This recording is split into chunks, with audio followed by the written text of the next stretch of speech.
പ്രധാനമന്ത്രിയെ വരവേൽക്കാൻ ഒരുങ്ങി ശക്തന്റെ തട്ടകം. മഹിളാ പ്രവർത്തകരാണ് ഒരുക്കങ്ങൾക്ക് നേതൃത്വം നൽകുന്നത്. 3-ാം തീയതി ഉച്ചയോടെ പ്രധാനമന്ത്രി തൃശൂരിലെത്തും.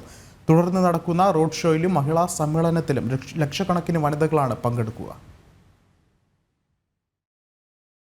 പ്രധാനമന്ത്രിയുടെ 3-ാം വരവ് തൃശൂരിനെ ഉത്സവ നഗരിയാക്കി മാറ്റുകയാണ്.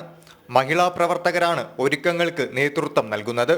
നിരവധി സാംസ്കാരിക പരിപാടികളാണ് മഹിളാ സമ്മേളനത്തോടനുബന്ധിച്ച് നടന്നത്. കഴിഞ്ഞ ദിവസം പ്രധാനമന്ത്രിക്ക് ആദരവർപ്പിച്ച് നടന്ന മെഗാ തിരുവാതിരയിൽ 2000 മംഗമാർ ചുവടുകൾ വച്ചു. നാളെ ഉച്ചയ്ക്ക് 2 മണിയോടെ റോഡ് ഷോ ആരംഭിക്കും.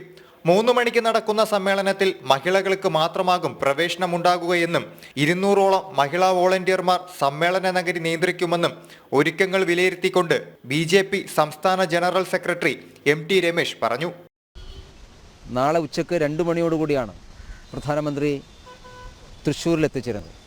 തൃശ്ശൂരിൽ അദ്ദേഹം ഹെലിപ്പാഡിൽ അദ്ദേഹത്തെ സ്വീകരിച്ചതിന് ശേഷം ജില്ലാ ആശുപത്രി മുതൽ നായ്ക്കനാൽ വരെയുള്ള ഏതാണ്ട് 1.5 കിലോമീറ്റർ ദൂരം അദ്ദേഹം റോഡ് ഷോയിൽ സംബന്ധിക്കും.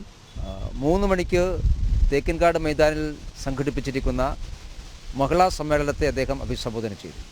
സാമൂഹിക സാംസ്കാരിക രംഗത്തെ പ്രമുഖ വനിതകൾ പ്രധാനമന്ത്രിയോടൊപ്പം വേദി പങ്കിടും.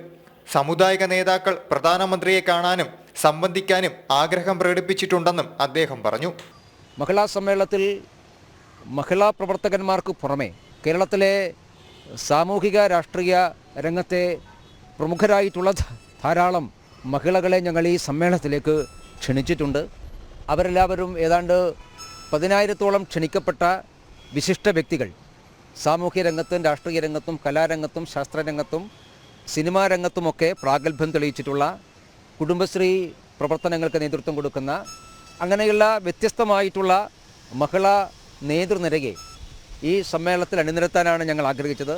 അങ്ങനെ പ്രത്യേകമായി ക്ഷണിച്ചിട്ടുള്ള 10,000-ഓളം വിശിഷ്ട വ്യക്തികൾ ഈ സമ്മേളനത്തിൻ്റെ ഭാഗമായി പങ്കെടുക്കുന്നുണ്ട്. സമ്മേളനത്തോടനുബന്ധിച്ചുള്ള ഗതാഗത നിയന്ത്രണവും സുരക്ഷാ ക്രമീകരണങ്ങളും ശക്തമാക്കിയെന്ന് Thrissur city police commissioner Ankit Ashok വ്യക്തമാക്കി. ട്രാഫിക് ക്രമീകരണങ്ങൾ, സുരക്ഷാ ക്രമീകരണങ്ങളെല്ലാം ഒരുക്കി കഴിഞ്ഞിട്ടുണ്ട്. അതിന് വേണ്ടിയിട്ടുള്ള പോലീസിനെയും വിന്യസിച്ചിട്ടുണ്ട്. ട്രാഫിക് ക്രമീകരണങ്ങൾക്ക് വേണ്ടിയിട്ടുള്ള പത്രക്കുറിപ്പ് ഓൾറെഡി ഇന്നലെ നമ്മൾ കൊടുത്തു. പിന്നെ PM പോകുന്ന റൂട്ടിൽ സെക്യൂരിറ്റിക്ക് വേണ്ടിയിട്ടുള്ള മെഷേഴ്സ് നമ്മൾ എടുക്കുന്നുണ്ട്, അത് ചെയ്യുന്നുണ്ട്.